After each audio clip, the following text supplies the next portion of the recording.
ত্রয়োদশ জাতীয় সংসদ নির্বাচন অনুষ্ঠিত হতে যাচ্ছে ২০২৬ সনের ফেব্রুয়ারি মাসের ১২ তারিখে।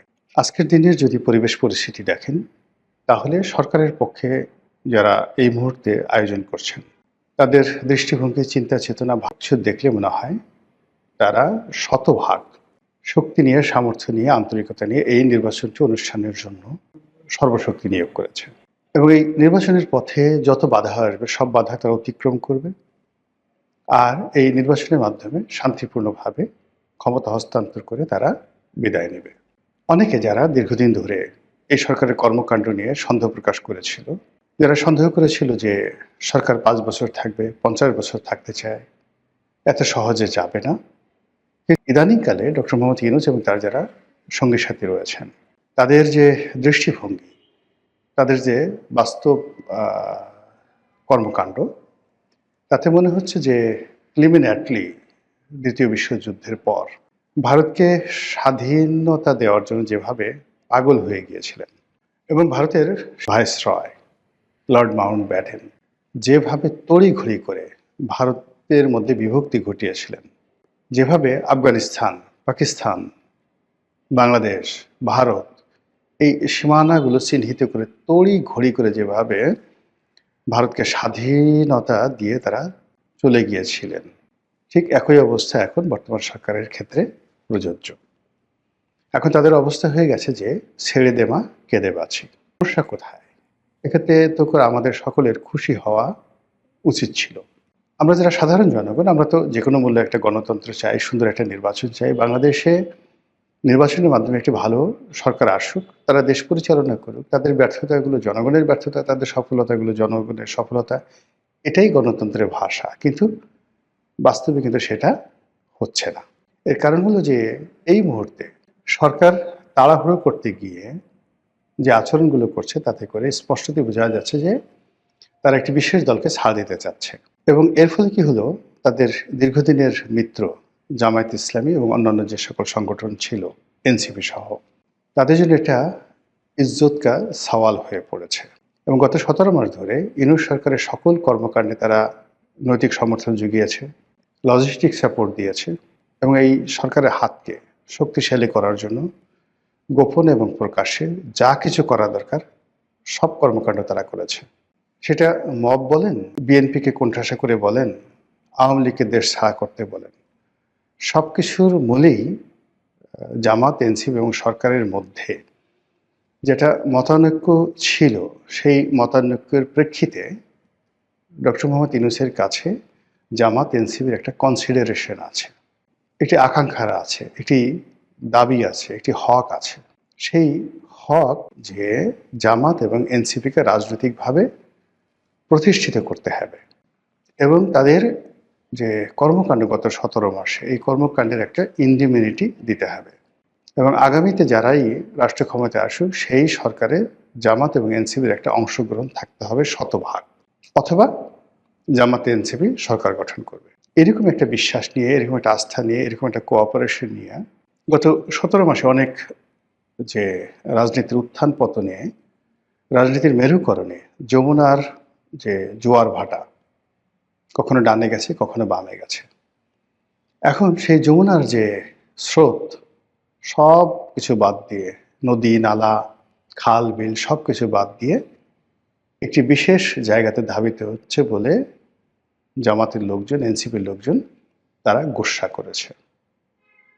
এবং সঙ্গতির কারণেই সরকার যে তাড়াহুড়ো করছে, সেই তাড়াহুড়ো করে বিএনপির কাছে যত দ্রুত ক্ষমতা হস্তান্তর করা যায়, তারেক রহমান সাহেবকে যত দ্রুত প্রধানমন্ত্রী বানানো যায়, তার জন্য সরকারের সর্বোচ্চ চেষ্টা।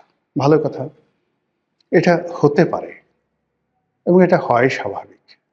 এই কারণে যে বিএনপি এই মুহূর্তে বাংলাদেশের বড় দল, আর বড় দলের প্রধান তিনি তো প্রধানমন্ত্রী হবেন, তাহলে কে প্রধানমন্ত্রী হবে তিনি ছাড়া? শেখ হাসিনা, নাকি জামাতের আমির, নাকি এনসিপির জনাব নাহিদ, কিংবা ধরুন স্বয়ং ডক্টর মোহাম্মদ ইউনূস? এটা হয় না। তো এই যে বাস্তবতা, সেই বাস্তবতা কিন্তু গত ১৭ মাসে আমরা সেটা দেখিনি। আমরা যেটা দেখেছি যে আওয়ামী লীগ তাদের 35% ভোটার, সহযোগিতার ভোটার আছে আরও 15%, সব মিলিয়ে 50% ভোটার মাঠের বাইরে। বিএনপির 35% ভোটার আছে, 50 আর 35 85। 85% ভোটারের উপরে বাকি 15% ভোটার, যার মধ্যে রেজিমেন্ট ভোটার সংখ্যা 4 থেকে 5%। জামাতের ভোট বাংলাদেশে 4 থেকে 5%। তো এই 4 থেকে 5% রেজিমেন্টাল ভোট মানে সংগঠিত ভোট, এর বাইরে এলোমেলো, সেটা চরমোনাই হতে পারে, অন্যান্য ইসলামিক দলগুলোর ভোট হতে পারে, সব মিলিয়ে নট মোর দ্যান 15%। তো এইটা একটা মানে বৈষম্য, সংখ্যা লঘিষ্ঠ সরকার। তো সেই সংখ্যা লঘিষ্ঠ সরকার গত 17 মাস ধরে 85% ভোটের যারা স্টেক হোল্ডার তাদেরকে মানে এক গ্রুপকে দেশের বাইরে রাখার চেষ্টা করেছে, আরেক গ্রুপকে ক্ষমতার বাইরে রাখার চেষ্টা করেছে। এখন সেটা বুমেরাং হয়ে গেছে এই সময়টিতে এসে। সেটা হলো আওয়ামী লীগ আর এখন আগের মতো নিজেদেরকে দুর্বল ভাবছে না। আর বিএনপি এই নতুন বন্দোবস্তে তারা হঠাৎ করে মানে 180 ডিগ্রি অ্যাঙ্গেলে উল্টে গিয়ে দেশের সকল দণ্ড মণ্ড ক্ষমতার মালিক হয়ে বসে পড়েছে। তো এরকম যখন ঘটনা ঘটে আপনার আমার দৈনন্দিন জীবনে, তখন আমরা কি করি? যেমন ধরুন, একটা খুব প্রাকৃতিক ডাক এসেছে, পেটটা একটু কিরমির কিরমির করছে, গুড়গুড় করে শব্দ হচ্ছে, আপনি বুঝতে পারছেন যে কিছু একটা হবে। এবং আপনার শরীর যখন কষা থাকে, দীর্ঘদিন কষা শরীর, কোষ্ঠকাঠিন্য, তো এরকম গুড়গুড় যখন শুরু হয়, তখন সেখানে আসলে যাকে বলা হয় আমরা সেমি ডায়রিয়া একটা অবস্থা হয়। আপনি বুঝছেন যে আপনার হাতের সময় বেশি নাই, আপনি দৌড় দিলেন বা জোরে জোরে হাঁটার চেষ্টা করলেন, আশেপাশে টয়লেট খুঁজছেন অথবা টয়লেটে যাওয়ার চেষ্টা করছেন। এর ফাঁকে কি কি দুর্ঘটনা ঘটতে পারে? ছোট্ট একটা শব্দ হলো, বায়ু ত্যাগ করতে গেলেন, কাপড় নষ্ট হয়ে যাবে। কিংবা দেখা গেল যে আর একটু অসতর্ক হলেন, পাটা একটু চেগায় দিলেন, কাজ হয়ে যাবে, জ্যাঙ্গে ঠ্যাঙ্গে সব ভরে যাবে। এই গেল মানে দুর্গন্ধের দিক। খুব সুস্বাদু গরুর মাংস, পোলাও, রোস্ট অথবা চিকেন ফ্রাই একেবারে গরম গরমই খেতে হবে, এইমাত্র কড়াই থেকে ভেজে দিয়েছে, এখনই আপনার খেতে হবে। যারা এগুলো খেতে পারবে না তারা ধরেন বড়া, পেঁয়াজু, বেগুনি, গরম গরম কোনো একটা কিছু, কিংবা ধরেন চা, খুব একদম ঠান্ডা হয়ে গেছে, হিমশীত হল, আপনি একটু চা খাবেন। তো তখন যদি আপনি তাড়াহুড়ো করতে যান, কি হবে? আপনার মুখ পুড়ে যাবে, তাড়াহুড়ো করতে গেলেই মুখ পুড়ে যাবে। তো এক্ষেত্রে নির্বাচন নিয়ে যদি তাড়াহুড়ো যেভাবে করা হচ্ছে এবং যে কাজটি অনিবার্যভাবে হবে, সহজ সরলভাবে হবে, সেখানে অতিরিক্ত আগ্রহ দেখাতে গিয়ে, অতিরিক্ত ফর্মালিটিস দেখাতে গিয়ে, ওই যে আমাদের যে প্রাকৃতিক দুটো ঘটনা, বর্জ্য ত্যাগ অথবা খাদ্য গ্রহণ, সেখানে তাড়াহুড়ো করতে গেলে আমাদের যা হয়, এক্ষেত্রে সেটা হওয়ার সম্ভাবনা দেখা দিয়েছে। ২ নম্বর হলো যে আমাদের অতীতে বিএনপির জন্য আসলে একটা জিনিস দেখবেন, জমে জম টানে। মানে আপনার ঘরের সামনে ধরেন একজন জমদূত ঘুরে বেড়াচ্ছে, আপনার নাম ধরেন কালু মিয়া, কালু মিয়াকে মারার জন্য জমদূত তার ঘুরে বেড়াচ্ছে। পাশের বাড়ির টিডিক্কা, তাকেও মারার জন্য আরেক জমদূত ঘুরে বেড়াচ্ছে। এখন 2 জমদূতের মধ্যে হঠাৎ দেখা সাক্ষাৎ হয়ে গেল। তো তারা মিলিয়ে দেখলো যে কালু মিয়া এবং টিডিক্কা এই দুজনকে মারার জন্য তাদের ভিন্ন ভিন্ন সময়। তো কাজেই একা কষ্ট না করে 2 জন সদল বলে এসে প্রথমে কালুকে মারলো, তারপরে 2 জন জমদূত সেই যাকে বলা হয় গিয়ে একসাথে টিডিক্কাকে মারলো। এটা বলা হয় এই কারণে যে এই যে প্রাকৃতিক কিছু বিষয় থাকে, একটি সমস্যা আর একটা সমস্যাকে আরো বড় করে তোলে, জমজমকে টানে।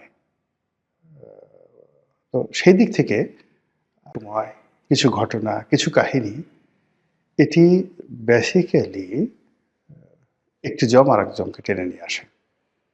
আওয়ামী লীগের জন্য যেমন ভারতের বন্ধুত্ব, এটি জমের মতো। আবার বিএনপির জন্য জামাতের বন্ধুত্ব, পাকিস্তানের বন্ধুত্ব, এটাও জমের মতো।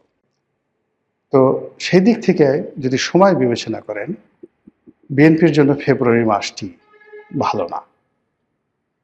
আপনি দেখুন বিএনপি প্রতিষ্ঠিত হওয়ার পর থেকে আজ পর্যন্ত আপনি সেই ১৯৭৬ সনের ফেব্রুয়ারি মাস থেকে প্রতি বছর হিসাব করে দেখেন বিএনপির জীবনের যত দুর্ভোগ এবং দুর্দশা এই ফেব্রুয়ারি মাসে হয়েছে। সেই তুলনায় ফেব্রুয়ারি মাসে তাদের সৌভাগ্যের যে পরিণতি খুব মানে সৌভাগ্যের যে লক্ষণ খুব অল্প। আবার অন্যদিকে যদি আপনি জামাতের জন্য যদি সময়টা ধরেন, তাহলে জামাতের জন্য নভেম্বর, ডিসেম্বর মাস হলো ভীষণ রকম খারাপ সময়। আওয়ামী লীগের জন্য আগস্ট মাসটি খুব খারাপ সময়, ভীষণ রকম খারাপ সময়। তাদের যত দুর্ভোগ দুর্দশা এই আগস্ট মাসেই হয়েছে, সেই ১৯৪৭ সালে ছাত্রলীগের মাধ্যমে। এনিওয়ে, বিএনপির যে একটা